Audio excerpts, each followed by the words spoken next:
Now that you have seen how to add rows and columns, the next step is to add values to your pivot table. The values that you select will make up the body of the pivot table. For example, if our pivot table shows the industries of the top 10 companies, we might wish to see the revenue for each.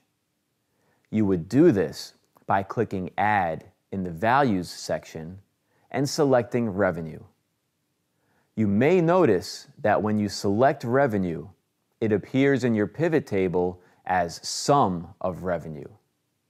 This means that the pivot table is adding the revenue for every entry that falls under each industry. Let's look at the automotive industry, which equals 495. You can think of this as the pivot table subtotaling all of the revenue for that industry. In fact, if you go back to your original data source and add up all of the revenue for the automotive industry, it will equal that same total of 495. You can choose other calculations besides sum, and we will discuss those options in Chapter 3. For now, it's only important to understand the basic mechanics of how the values are calculated.